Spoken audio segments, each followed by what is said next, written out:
Hello and welcome to this edition of Consciousness Raising Online.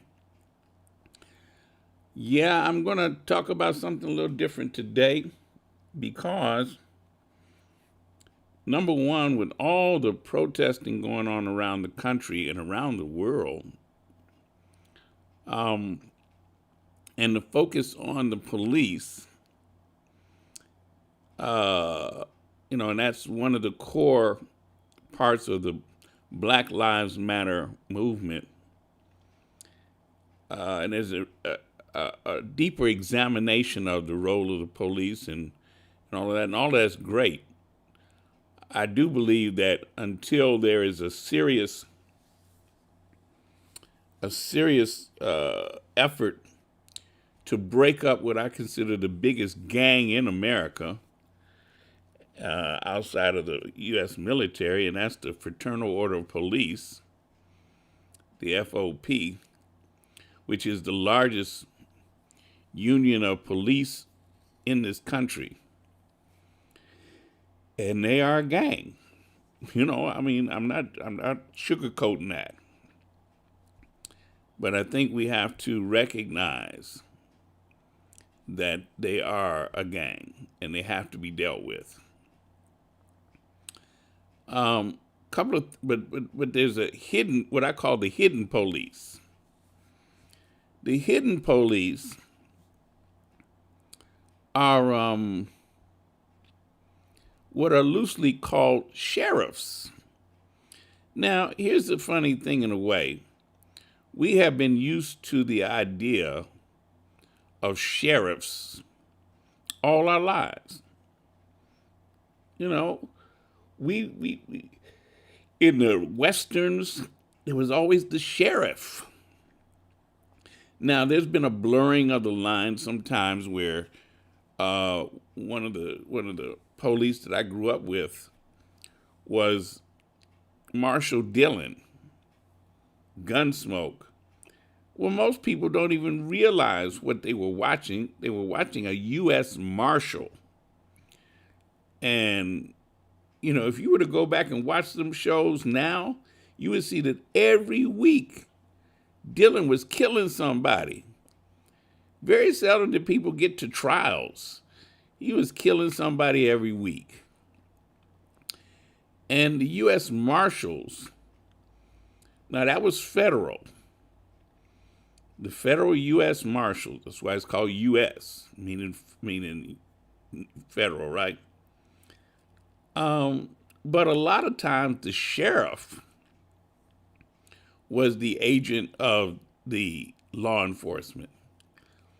I think about what's his name? Andy Griffith. Wasn't he the sheriff?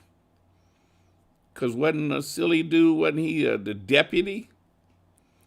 So what I want to do is examine what I call the hidden police, the American sheriffs. Because while we're focused towards the police departments, I think that there should be a concurrent focus as well on sheriffs. Now, let's understand something. First of all, in the United States, a sheriff is a sworn law enforcement officer. And all across the country, the duties vary, okay, across states and counties. In a lot of places, they're called county sheriffs. And generally, a sheriff is an elected county official.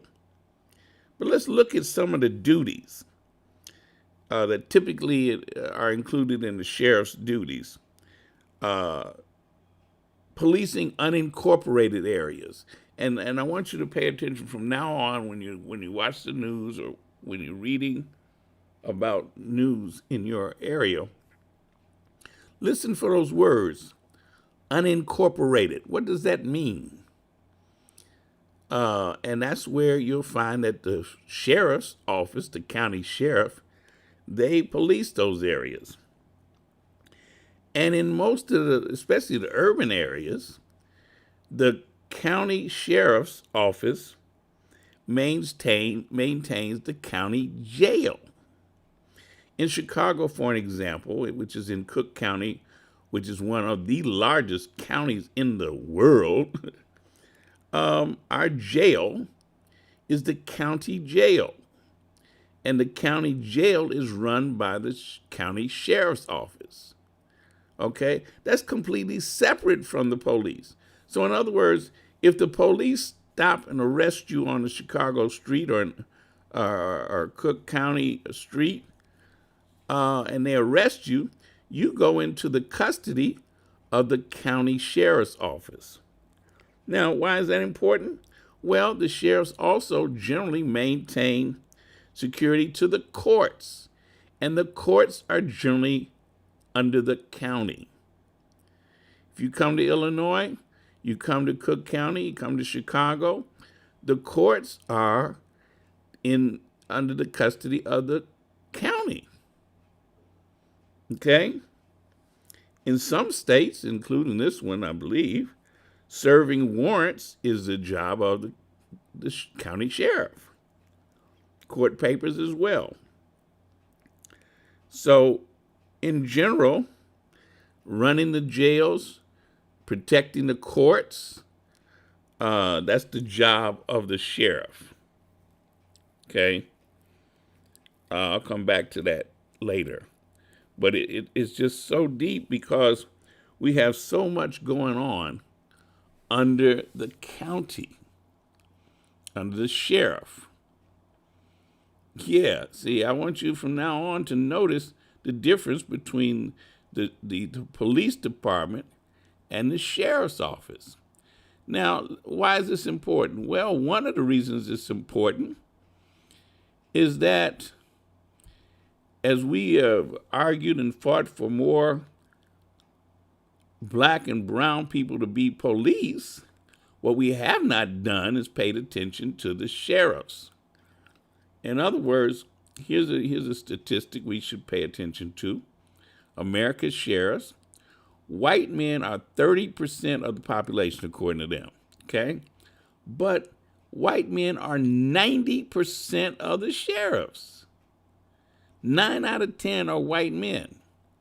Now, that's way out of proportion, right? And what it says here, sheriffs nationwide display both apartheid-level demographics. Yeah. And here's an important part of this. An extreme level of accountability. Lack of accountability. Okay, now we'll come back to that as well in a minute because that's super important to understand, this lack of accountability.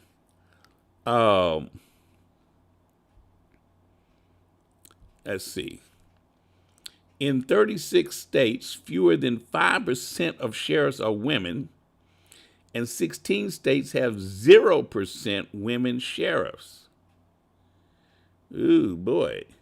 In fact, let's look at this a little bit closer. Let's see, where's my state?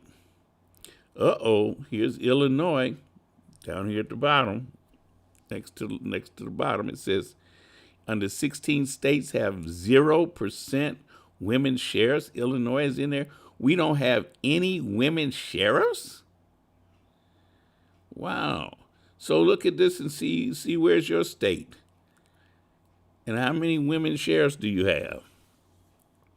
Why is that important, you ask? Well, he answered, because when you look at the duties of sheriffs, sheriffs hold power over women and families. Yet, as we just saw, nearly all of them are men and white men. See, think about this. County sheriffs interact with women and families at some of their most vulnerable and terrified moments. So you don't think about this. In many jurisdictions, county sheriffs enforce orders of eviction. In my county, Cook County, this is true. The county sheriffs, they enforce, or they go out and physically deal with evictions. Okay?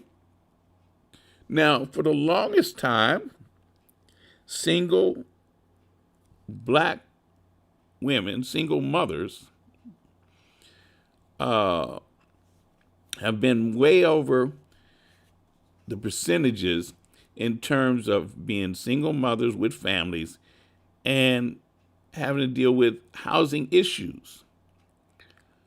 Not just in terms of public housing, but in terms of just trying to be in housing, apartments and stuff.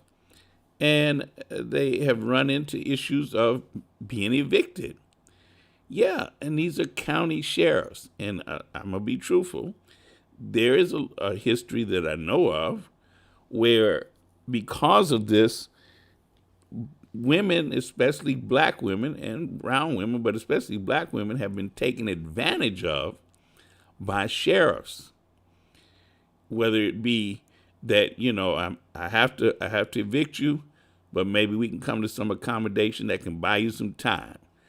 Different things like that. Okay. County sheriffs, in many cases, deputy sheriffs, as it says here, are often the first responders to domestic violence calls. Okay.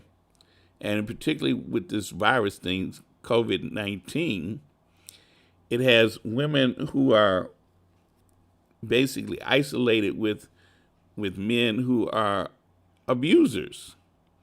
So the calls to hotlines has been going up, skyrocketing, as well as calling the police to deal with domestic violence calls. Okay? 75% of sheriffs voluntarily collaborate with ICE to hold undocumented people in custody for deportation. I'll give you an example of how this works. Again, I'm in Chicago, and in Cook County, Chicago is in Cook County, the Chicago police are under orders from the mayor not to cooperate with ICE about undocumented people. Okay? Because what ICE wanted was to, how did they put it? They wanted the Chicago Police Department to, when they arrested somebody that they believed might be undocumented, they want them to hold them for ICE, even if that meant going past any legal time they had to hold them. So, like I say, the mayor's office, the mayor of Chicago said, no, we're not going to have our Chicago police doing that. However, the county sheriffs, okay, remember what I said, the county jail is run by the county sheriff's office, okay? And so their sheriffs do collaborate with ICE. Now, again, we have a situation where the president of the county board is a woman, black woman, and so they try to hold off as much as they can, but there's too much. Like I say, voluntarily, 75% of the sheriffs collaborate with them. So it's an ugly situation. Now, that's not all. I want to take a second just to look at some of the past practices of sheriffs, just so we get an understanding of how vicious that can be. In the past, in 1972, let's go back a minute, Florida Sheriff Willis McCall was acquitted by an all-white jury of kicking a mentally disabled black prisoner to death. See, George Floyd is not new, okay?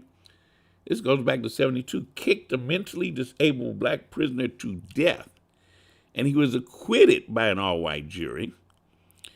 23 years earlier, while driving, two black prisoners awarded a new trial by the Supreme Court and you need to look this one up because I posted about this before.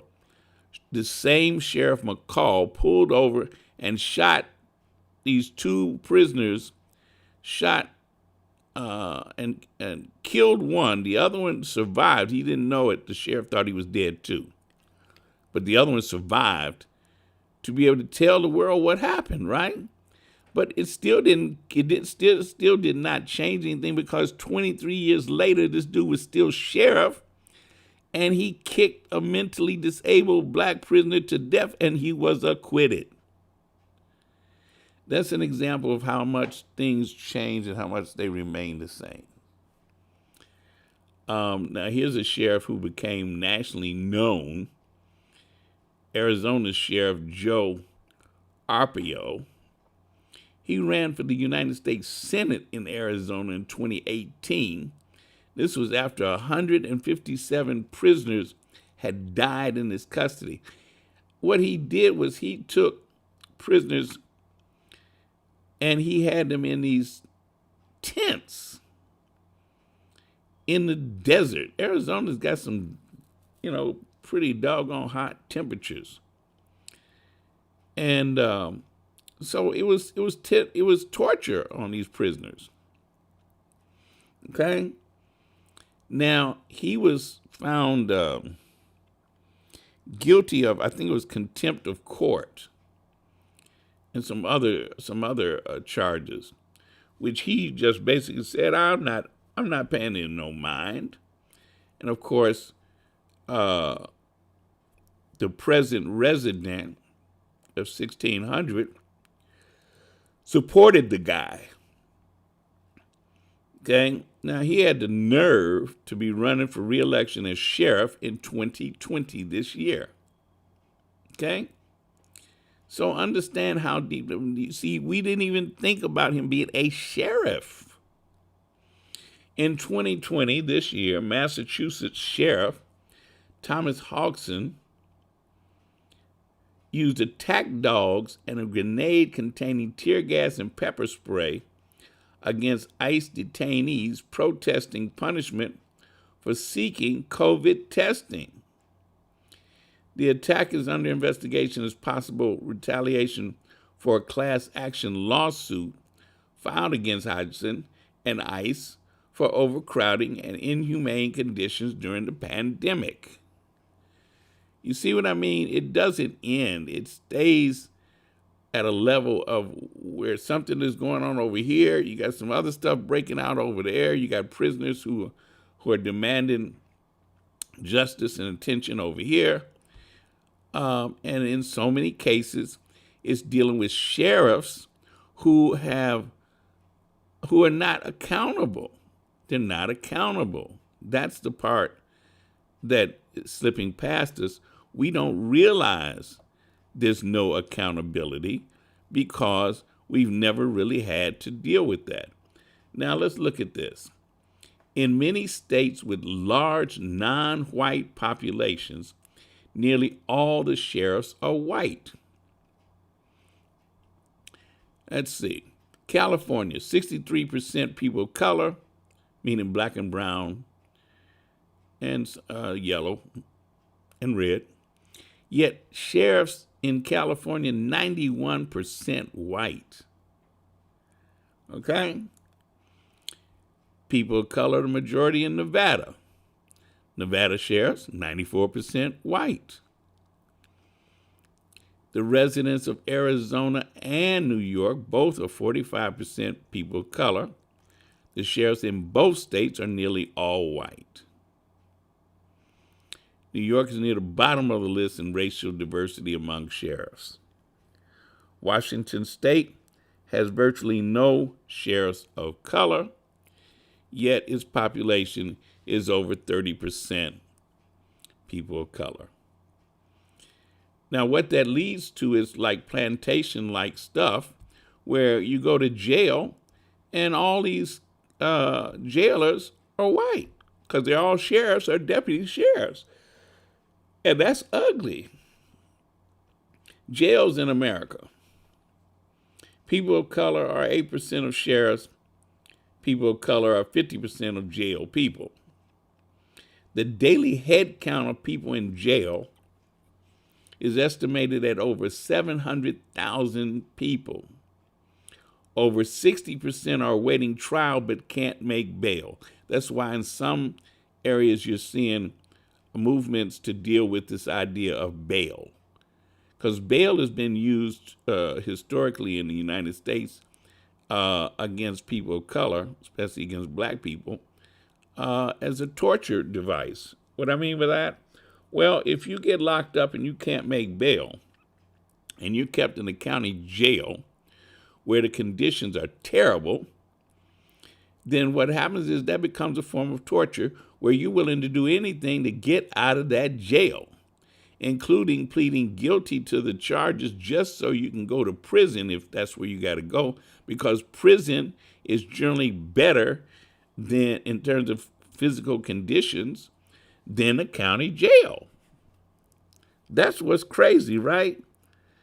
And people in general, if they've never experienced this, they have no concept of this. And I believe that in many cases, especially urban areas, that's on purpose to create conditions of the jail so bad that people are willing to plead guilty to cases in order to get out of jail, going to prison. Many years ago, I was part of a movement dealing with prisons and jails all across the country, and what we used to push was this. If just 50%, if just half of the people who were accused of a felony were to demand a jury trial, it would completely upturn the system, the criminal justice system. And this is because 10% or less of people who are accused of felony will demand a jury trial. 80 to 90% of the accused end up pleading guilty to some form of broken up charges. The reason why is basically this.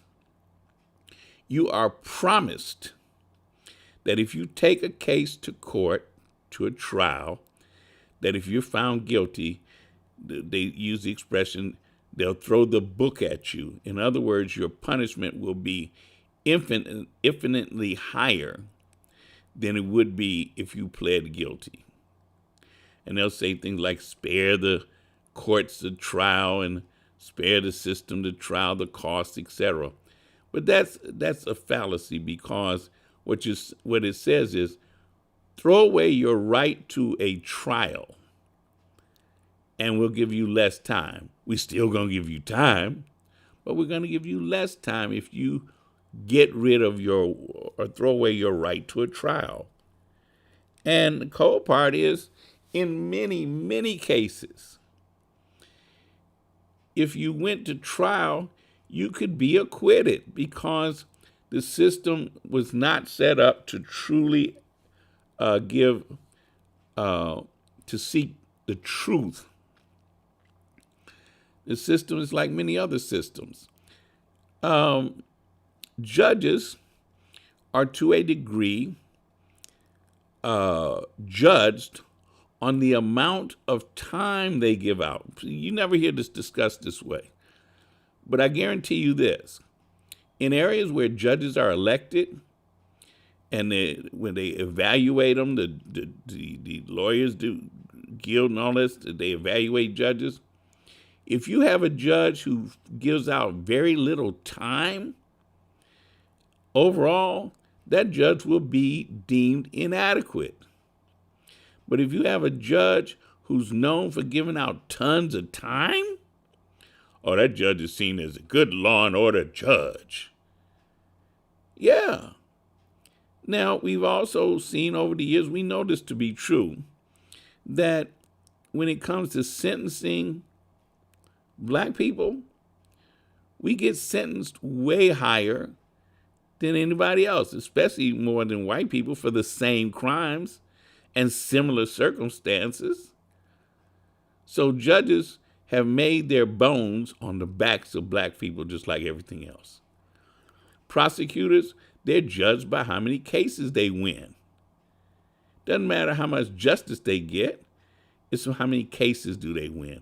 A prosecutor with low amounts of wins won't be a prosecutor too long. I'll come back to that in a minute. But I want to mention this about the jails. Okay? On an annual basis, there are nearly 11 million admissions to county jails. Do you hear me? 11 million. That's close to 1 million a month. Okay? It's a lot of people. That's how come the daily head count is estimated over 700,000 people. Over 60% are awaiting trial, and 50% of jail people are people of color. Okay? Now, let's look at something here for a second. Going back to sheriffs. Because again, for the most part, nobody pays attention to the sheriffs. In fact, there's almost this idea that sheriffs are irrelevant. Huh. Andy Griffin was seen as a sheriff who really, didn't even carry his gun and all of that, right? Yeah, but he ran that town. Sheriffs are the definition of minority rule. See, we have this idea that democracy exists in this country, and democracy, in theory, supposed to deal with the idea of majority rule. That's what white folks have kept us dealing with for the longest time. Well, we run things because we're the majority, and in democracy, majority rules. No, that's bull. But let's look at these sheriffs for a minute and see how this works out. In the U.S. Census in 2010, remember what I said, white men were 30% of the population, okay? And yet in 2019, white men are 90% of the sheriffs. Now, that can't be that can't be done without some serious what's the word I'm looking for? It's wrong. It should not be that way. It should not be that 90% of the sheriffs are white men. In fact, it seems to me there might be a whole bunch of white men who are sheriffs. That's a whole employment deal there. Yeah. Let's break this down a little bit more. Okay. Our research into the race and gender of sheriffs uncovered a gravely unbalanced system. 92% of sheriffs are white, and 90% of sheriffs are white men. Our data have revealed other examples of white male overrepresentation.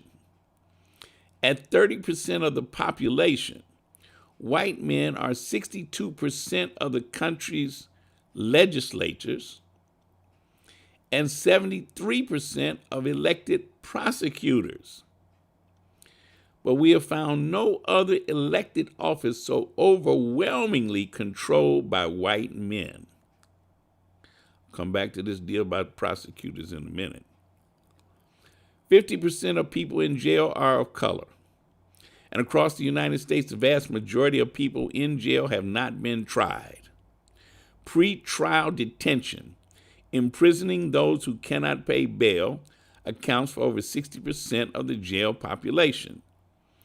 Given the large body of research showing that law enforcement policies and practices affect people of color disproportionately and unfairly, a policing system comprised nearly entirely of white men is a system in need of change.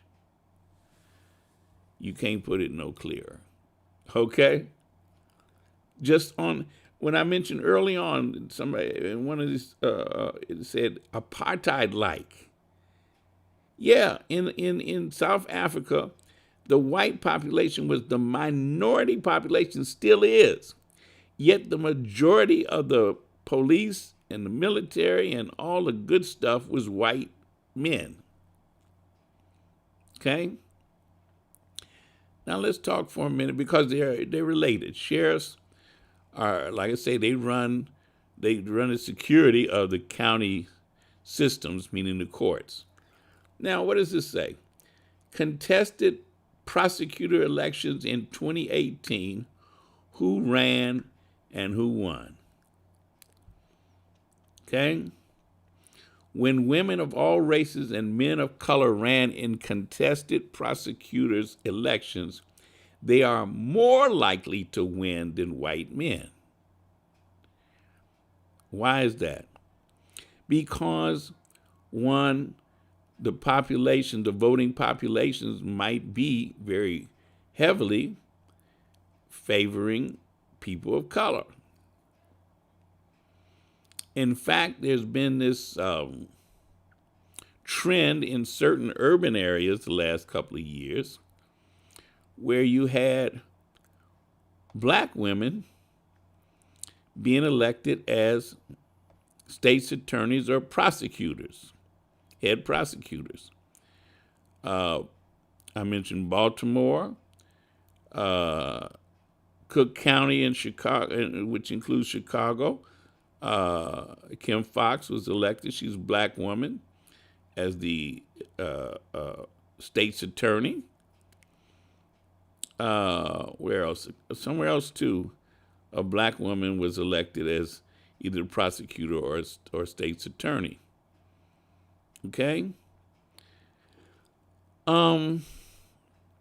That's important because the prosecutors are the ones who determine what charges will actually be brought and try the cases. Okay? Let's look at this even deeper. Electability, facts over myth. Who ran and who won in 2018? Women of color, percentage of candidates 4%, percentage of winners 5%. White women, percentage of candidates 28%, percentage of winners 29%. Men of color 6% candidates, 7% winners. White men 61% candidates, 60% winners. What it says basically, if they are on the ballot, men of color and women win as often as white men. Who's really electable? And that's why in some areas we've had this strong push of accountability to say, hey, when it comes to these courts, when it comes to these situations where who decides what charges are going to be brought, we want to deal with somebody who looks like the majority of people who have been prosecuted. Okay? Let me show you something here. Elected prosecutors over half a decade. In 2015,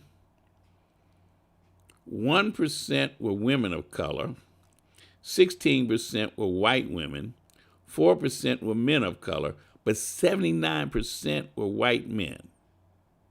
Okay? Those are elected prosecutors.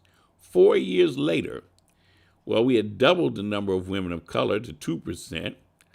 White women had gone up some more, but men of color had gone down. And white men had gone down to 73%. So who really gained? Primarily white women. Okay? Now, in some cases, that might say, well, that could be good for people of color overall, but not necessarily. Because one of the things historically in the United States is that when white women get involved, they get to play the minority card, but they can be just as conservative and just as right-wing as white men.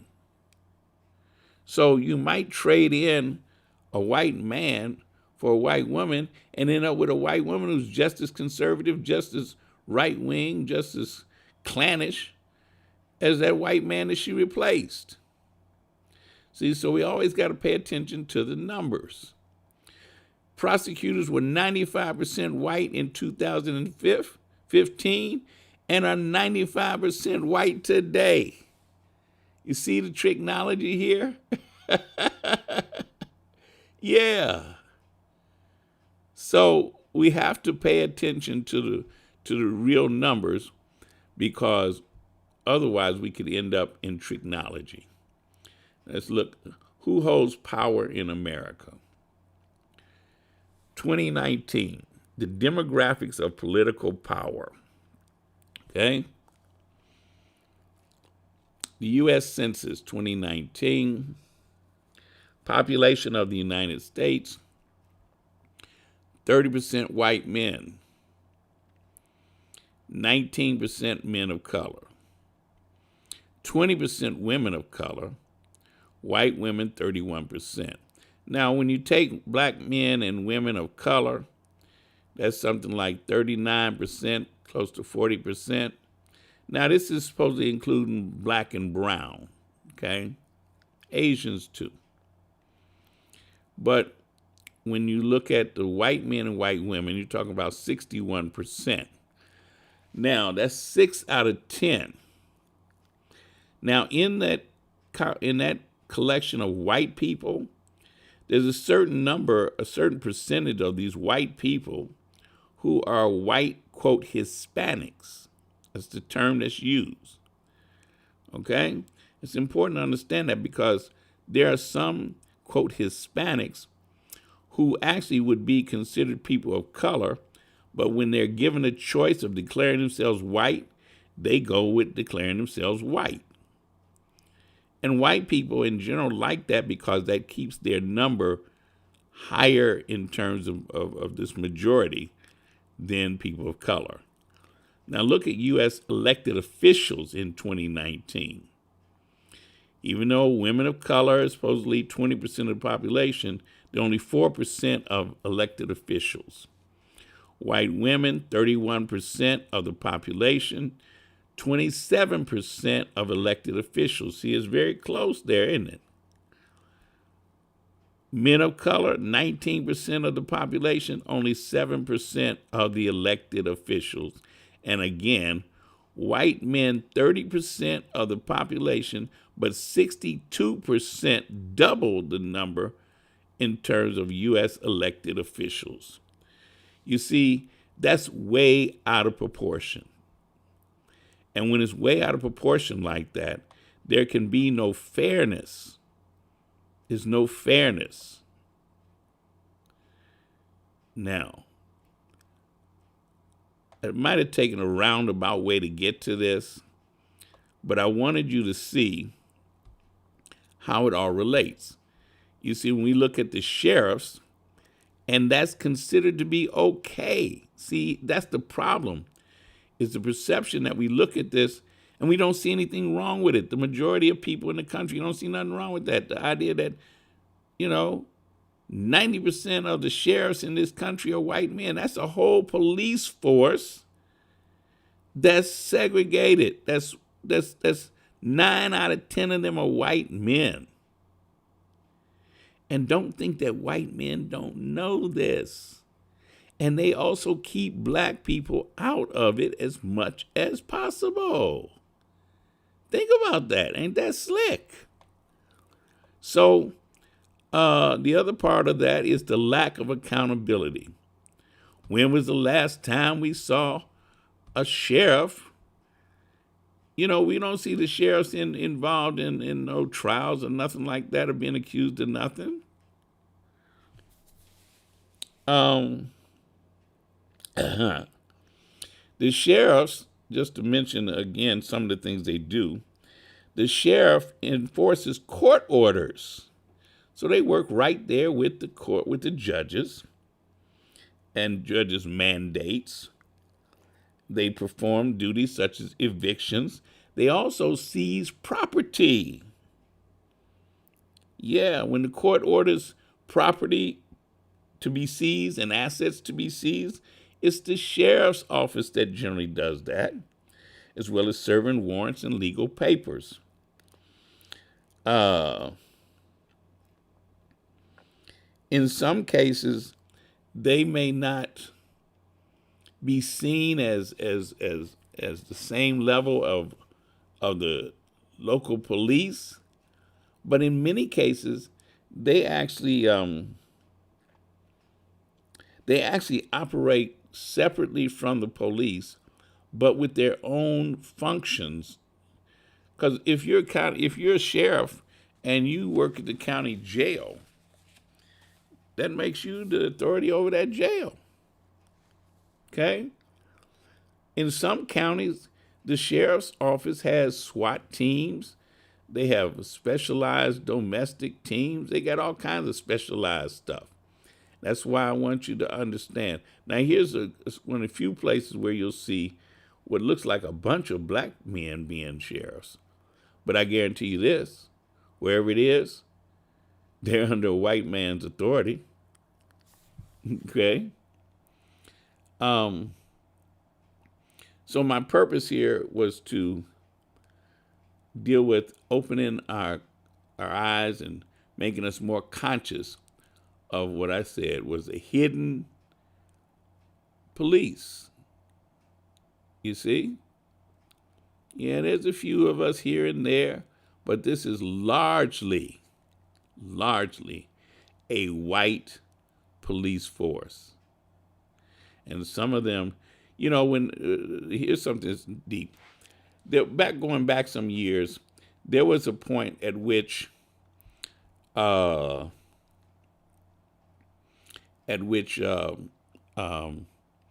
government, and I think it started with Nixon originally, that the federal government started sending military equipment to police departments. And they were doing this for years, militarizing the police. Well, one of the things that the Obama administration did, they stopped that. They said, no. Don't be sending that military stuff. And a lot of times it was supposed to be outmoded or old military equipment, but they were getting all kind of stuff, from tanks to helicopters to all kind of stuff. Obama administration said, stop it. Well, one of the things that the president did as soon as he got in office was start it back up again. In most cases, or let's say in many cases, the primary recipients of that military equipment were sheriff's departments, county sheriffs, okay? They got a lot of that stuff. And again, the general public, we didn't pay no attention. Okay? So keep your eyes on it, eyes on the prize, just like we're attacking the police departments all around the country. And sitting there in the corner, back in the cut, as we used to say, are the sheriffs. And let me just take a second to say his name, because he's passed on. For those who know who I'm talking about Conrad Worrell, Dr. Conrad Worrell. He made his transition this past week, and he was a long time fighter for black people. and in particular, dealing with reparations. He was always part of the movement to keep reparations in the forefront, and we will miss him. Last but not least, I want to mention this real quick because you're going to see this term more and more: defund the police. Now, apparently, the Black Lives Matter movement is picking that up as one of the areas they want to deal with. This concept of defunding the police. Well, let me just mention it real quick so that you at least are aware of it. Because the right wing, of course, is going to try and twist it. What it means is this: a re-examination of the funding to police departments all around the country to see where can the money be redirected to the needs of the people. I'll give you a good example here in Chicago. There's a huge contract that the Chicago Board of Education has with the Chicago Police Department, where they pay the Chicago Police Department some outrageous amount of money to supply what are called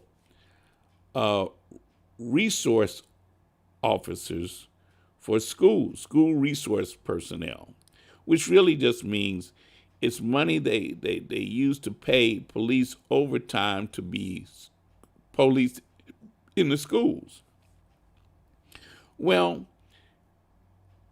some outrageous number of schools in Chicago have police. It's been a part of the school system for a long time. Well, part of the defund the police movement here means let's examine that contract and see if some of that money can be better spent getting counselors, nurses, and other persons to attend to the needs of the student, and not so much police being there. Because there could be other ways of handling disciplinary issues. So it's the idea of let's examine this. Now, the police department doesn't like anybody questioning that, and especially the police union doesn't like it because this is part of the lifeblood of a Chicago police person is overtime. They use overtime as like a part of their income, regular income. And that's been a problem actually for many years.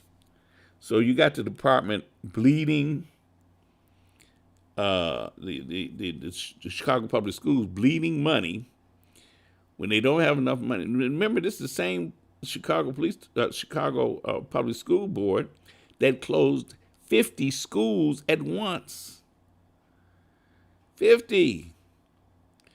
They have decimated the school system. And yet, they're paying the police department all this money. So that's what the defund the police movement is really about. It's about examining how public money is being spent on police departments in certain functions. What is this money going for? We need to examine that. Can it be better spent? Okay.